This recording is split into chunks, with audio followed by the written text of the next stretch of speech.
महाउपनिषद द्वितीय अध्याय। शुक नामक महातेजस संपन्न एक मुनीश्वर सतत आत्मा के आस्वादन में संलग्न रहते थे। जन्म के तुरंत बाद ही उन्हें सत्य एवं तत्व ज्ञान की प्राप्ति हो गई थी। इस कारण से उन्होंने अपने विवेक से स्वयं ही चिरकाल तक चिंतन मनन करने के पश्चात आत्मा के स्वरूप को जानने की निश्चित धारणा बनाई। वचनों से परे होने के कारण, अगम्य होने के कारण तथा मन रूपी छठी इंद्रिय में प्रतिष्ठित होने के कारण ये आत्मा अणु के आकार वाला चिन्ह मात्र एवं आकाश से भी अति सूक्ष्म है। इस परम चिद्रूप अणु के अंदर कोटि कोटि ब्रह्मांड रूपी रेणुकाएं शक्ति क्रमानुसार प्रकट एवं प्रतिष्ठित होकर विलीन होती रहती हैं। आत्मा बाह्य शून्यता के कारण आकाश रूप है और चिद्रूपता के कारण अनाकाश रूप है। इसके रूप का वर्णन न हो सकने के कारण यह वस्तु रूप नहीं है, किंतु सत्ता होने से वस्तु रूप है। प्रकाश रूप होने के कारण वह चेतन है तथा वेदना का विषय न होने से वह शिला के सदृश जड़ है। अपने अंतः में स्थित आत्माकाश में वह चित्र विचित्र विभिन्न प्रकार के जगत का सृजन करता है। यह विश्व उसी आत्मा का प्रकाश मात्र होने के कारण उस आत्म तत्व से पृथक नहीं है। जो विश्व भेद आत्मा में दृष्टिगोचर होता है वह भी उस आत्मा से अलग नहीं है। सभी से संबद्ध होने से उस आत्मा की गति यत्र तत्र सर्वत्र है, किंतु उसमें गति न होने के कारण वह चलायमान नहीं है। वह आत्मा आश्चर्य रहित होने से नास्ति रूप है, किंतु सत्स्वरूप होने के कारण वह अस्ति रूप है। वही धन प्रदाता दाने की परम गत है। जो ब्रह्मानंदमय और विज्ञानमय है तथा चित्त द्वारा सारे संकल्पों का परित्याग ही जिसका ग्रहण है। जागृत अवस्था की प्रीति के अभाव को ही ज्ञानी जन जिसकी प्रतीति बताते हैं। जिसके संकोच एवं विकास से जगत का विनाश एवं सृजन होता है। जो वेदांत वाक्यों की निष्ठा स्वरूप तथा वाणी के लिए अकथनीय है। मैं वही सत्य चित्त आनंद स्वरूप परमात्मा ब्रह्म हूं और अन्य दूसरा कुछ भी नहीं हूं। इस प्रकार अपनी सूक्ष्म बुद्धि के द्वारा श्री सुखदेव मुनि ने सभी को जान लिया तथा स्वयं प्राप्त हुए परमात्म तत्व में वे अविश्रांत सतत लगे रहने वाले मन से प्रतिष्ठित हुए। इस प्रकार का विश्वास उनकी आत्मा में प्राप्त हो गया कि यही वस्तु है, इससे भिन्न और कुछ भी नहीं है। जिस प्रकार जलद के धारा प्रपात से संतुष्ट हुए चातक की चंचलता दूर हो जाती है, उसी प्रकार सुखदेव जी का चित्त विभिन्न तरह के भोगों से प्रादुर्भूत विषय चापल्य से विरत होकर कैवल्य अवस्था को प्राप्त हो गया। एक बार उन प्रज्ञावान मनीषी श्री सुखदेव जी ने मेरु पर्वत पर एकांत में प्रतिष्ठित अपने पिता श्री कृष्ण द्वैपायन मुनि के आश्रम में जाकर भक्ति पूर्वक अर्चना करके पूछा, हे श्रेष्ठ मुनि, इस जगत रूप प्रपंच का प्राकट्य किस प्रकार हुआ और इसका विनाश कैसे होता है? ये क्या है, किसका है और इसकी उत्पत्ति कब हुई? ये सभी कुछ कृपा पूर्वक हमें बताने का अनुग्रह करें। सुखदेव जी के इस प्रकार पूछे जाने पर आत्मज्ञानी व्यास जी ने उन्हें सभी बातें यथावत बतला दी। लेकिन ये सभी बातें तो दीर्घ काल से ही मालूम है। ऐसा जानकर सुखदेव जी ने अपने पिता श्री व्यास जी की बातों को अपनी बुद्धि से वैसा विशेष सम्मान नहीं दिया। सुखदेव जी के इस भाव को व्यास जी समझकर बोले, हे पुत्र, मैं तुम्हारी इन सभी बातों को तत्वतः नहीं जानता हूं, अतः यदि इस विषय की विशेष जानकारी चाहते हो तो मिथिलापुरी में जनक नाम के एक राजा राज्य करते हैं। वे तुम्हारी इन सभी बातों को अच्छी तरह से जानते हैं। हे पुत्र, तुम उनसे सभी कुछ प्राप्त कर सकते हो। पिता के द्वारा ऐसा कहे जाने पर शुकदेव जी सुमेरु पर्वत से उतरकर समतल भूखंड पर आए और महाराजा जनक के द्वारा संरक्षित मिथिलापुरी में प्रविष्ट हुए। तदनंतर शुकदेव मुनि को आया हुआ देखकर द्वारपालों ने राजा जनक को यह संदेश दिया कि हे राजन, राजद्वार पर व्यास जी के पुत्र श्री शुकदेव जी आपसे मिलने के लिए आए हैं। उन शुकदेव मुनि की परीक्षा के लिए महाराज जनक ने अवज्ञा पूर्वक मात्र इतना ही कहा कि उनसे कहो कि वे वहीं पर रुकें। इतना कहने के उपरांत राजा 7 दिनों तक पूरी तरह से शांत रहे। उसके पश्चात उन्होंने शुकदेव मुनि को अपने राज प्रांगण में आमंत्रित किया और वहां वे 7 दिनों तक उसी तरह शांत रहे। इसके अनंतर राजा ने उन्हें अपने अंतःपुर के आंगन में ससम्मान बुलवाया तथा वहां पर वे 7 दिनों तक वे उनके समक्ष नहीं आए। विधिराज जनक ने अंतःपुर में युवती स्त्रियों, विभिन्न तरह के सुस्वाद पकवान एवं भोज्य पदार्थों सहित उन श्रेष्ठ मुनि शुकदेव जी का स्वागत सत्कार किया। वे समस्त भोग एवं भोज्य सामग्री उन व्यास पुत्र श्री शुकदेव जी के मन को ठीक वैसे ही नहीं डिगा सके जैसे कि मंद मंद प्रवाहित पवन दृढ़ता पूर्वक प्रतिष्ठित हुए पर्वत को गतिशील नहीं कर सकता। वहां उस अंतःपुर में ज्ञानी शुकदेव जी असंग संभाव वाले निर्मल एवं पूर्ण चंद्र के सदृश प्रतिष्ठित बने रहे। इस प्रकार जब राजा जनक ने श्री शुकदेव जी के चरित्र की भली भांति परीक्षा ले ली तब उन्हें अपने समीप बुलाया। उन्हें प्रसन्न चित्त देखकर राजा ने प्रणाम किया और उनका सत्कार करते हुए बोले, हे शुकदेव जी, आपने अपने सांसारिक कृत्यों को समाप्त कर दिया है तथा आपको सभी मनोरथ प्राप्त हैं। कृपया बताने का अनुग्रह करें कि अब आपकी क्या अभिलाषा है। श्री शुकदेव जी ने जिज्ञासा भाव से कहा, हे गुरुवर, कृपया मुझे यह बताने की कृपा करें कि सांसारिक प्रपंच कैसे प्रादुर्भूत हुआ है तथा किस तरह से विलय को प्राप्त होता है। तब महान ज्ञानी राजा जनक ने श्री शुकदेव जी को सभी बातें तत्वतः बतला दी। इन्हीं बातों को उनके परम ज्ञानवान पिता श्री व्यास जी पहले ही बता चुके थे। इस पर श्री शुकदेव जी ने कहा, हे गुरु श्रेष्ठ, हमने स्वयं ही इसके विशेष रूप से जानकारी प्राप्त की थी। पूछने पर हमारे पिता श्री व्यास जी ने भी यही बातें बतलाई थीं। आपने भी यही बातें हमें बताई हैं। तथा ठीक ऐसा ही शास्त्रों का भी मत है।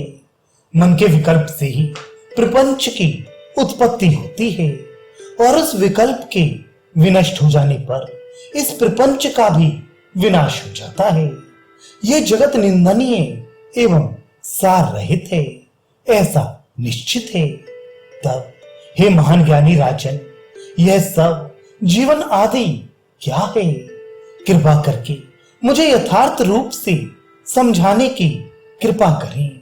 मेरा यह चित्त जगत के विषय में दिग्भ्रांत हो रहा है, अतः आपके सदुपदेश से ही शांति मिल सकती है।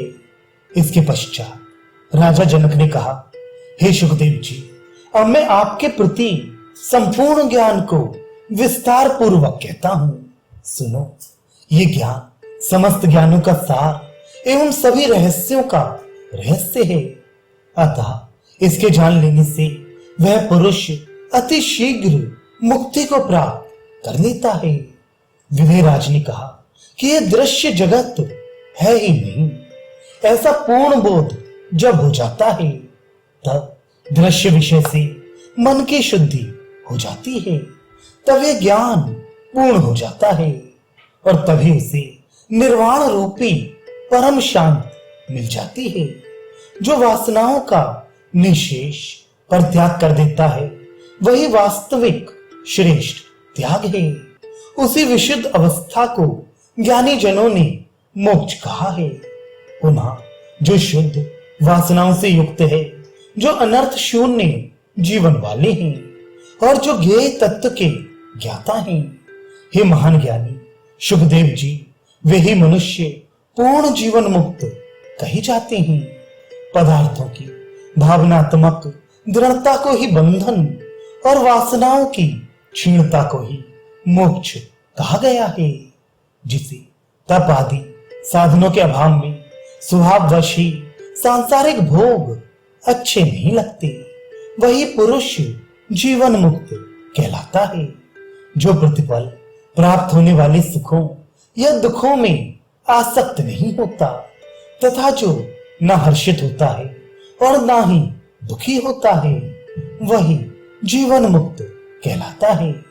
जो हर्ष, अमर्ष, भय, काम, क्रोध एवं शोक आदि विकारों से मुक्त रहता है, वही जीवन मुक्त कहलाता है। जो अहंकार युक्त वासना को अति सहजता से त्याग देता है तथा चित्त के अवलंबन में जो सम्यक रूप से त्याग भाव रखता है, वही वास्तव में जीवन मुक्त कहलाता है।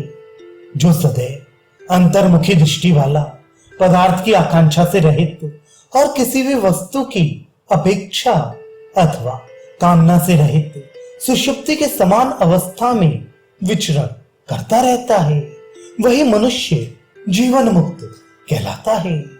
जो सदैव आत्मा में लीन रहता है, जिसका मन पूर्ण एवं पवित्र है, अत्यंत श्रेष्ठ एवं शांत स्वभाव को प्राप्त कर जो इस नश्वर संसार में किसी वस्तु की इच्छा नहीं रखता, जो किसी के प्रति आसक्ति न रखता हुआ उदासीन भाव से भ्रमण करता रहता है, वही पुरुष जीवन मुक्त कहलाता है।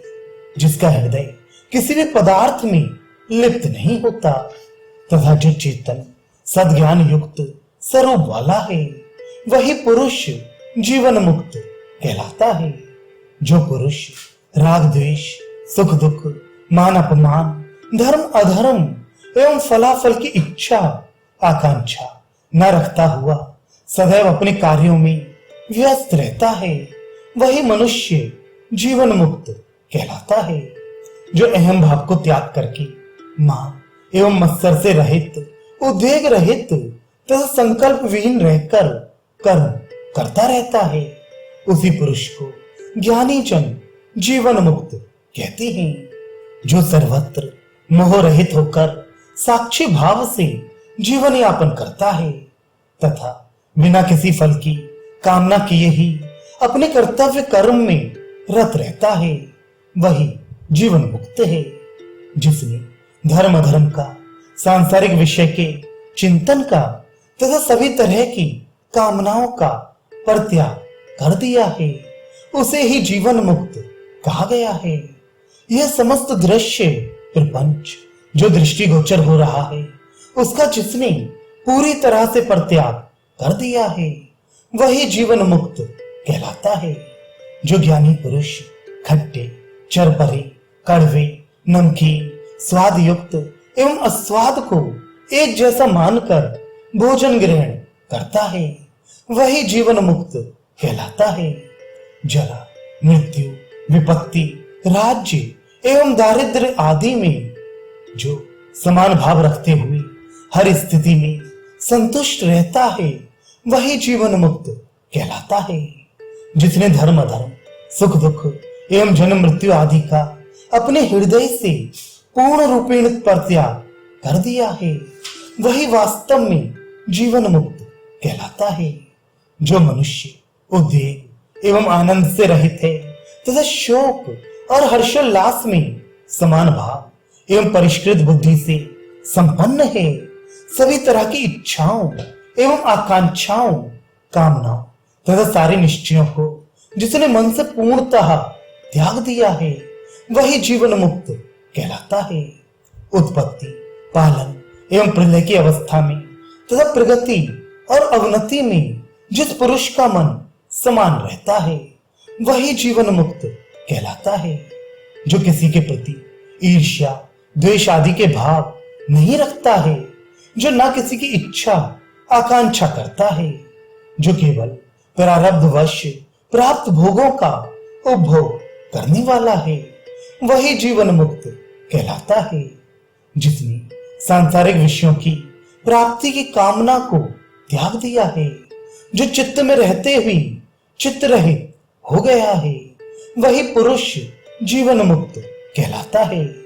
जो पुरुष जगत के संपूर्ण अर्थजाल के बीच में प्रतिष्ठित होकर भी उससे पराये धन से अलग रहने वाले धर्मात्मा के सदृश अनासक्त रहता है, निश्चय ही वह आत्मा में ही परमात्म तत्व की अनुभूति करने वाला महान पुरुष जीवन मुक्त कहलाता है। वह पुरुष अपने शरीर के काल कबलित हो जाने के पश्चात जीवन मुक्त स्थिति का परित्याग करके गति पवन के सदृश विदेह मुक्त स्थिति को प्राप्त कर लेता है। इस अवस्था में जीव की ना तो उन्नति होती है और ना ही अवनति, तथा उसका विनाश भी नहीं होता। उसकी वह अवस्था सत असत से परे होती है और वह किसी के दूरस्थ समीपस्थ भी नहीं होता। विधेय मुक्ति गंभीर एवं स्तब्ध अवस्था को कहते हैं। उस अवस्था में न सर्वत्र प्रकाश व्याप्त होता है और न ही अंधकार। उसमें नाम विहीन एवं अभिव्यक्त न होने वाला एक तरह का सत्तत्व अवशिष्ट रहता है। वह शून्य एवं साकार भी नहीं होता है, दृश्य एवं दर्शन रूप भी नहीं होता है। उसमें ये भूत एवं पदार्थ समूह भी नहीं होते हैं। केवल वह सत्य अंतरहित स्वरूप में प्रतिष्ठित होता है। वह ऐसा आश्चर्य युक्त तत्व होता है कि जिसके रूप का निर्देशन नहीं किया जा सकता है।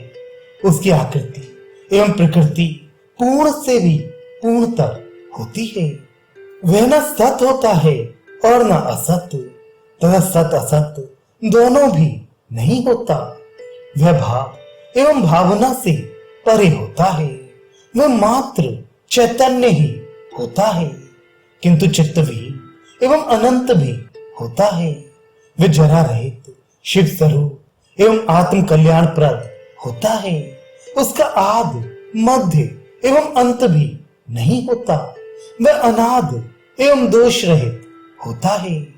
दृष्टा, दृश्य एवं दर्शन की त्रिपुटी के मध्य में मात्र वह दर्शन स्वरूप ही कहा गया है। हे श्री सुखदेव जी, इस संदर्भ में इसके अतिरिक्त अन्य कोई दूसरा निश्चय नहीं किया जा सकता। आपने इस तत्व ज्ञान को स्वयं समझ लिया है और अपने पिता श्री व्यास जी से भी श्रवण कर लिया है कि जीव अपनी संकल्प शक्ति से ही बंधन में पड़ता है और संकल्प से ही मोक्ष को प्राप्त कर लेता है।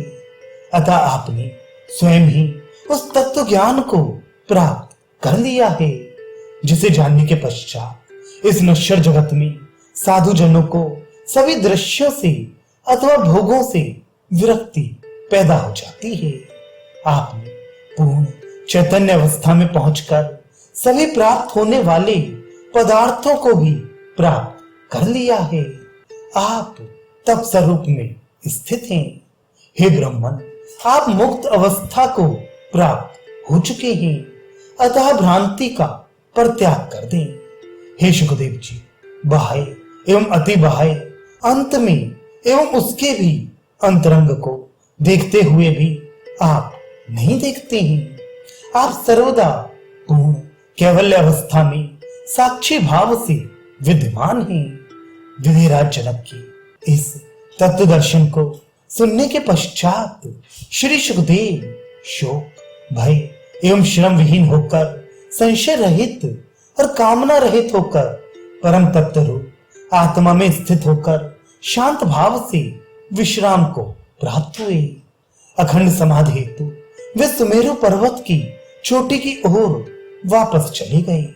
वहां सहस्त्रों वर्षों तक स्नेह रहित दीपक के सदृश उन सुखदेव मुनि ने अंतर्मुखी होकर निर्विकल्प समाधि द्वारा परम शांति लाभ प्राप्त किया।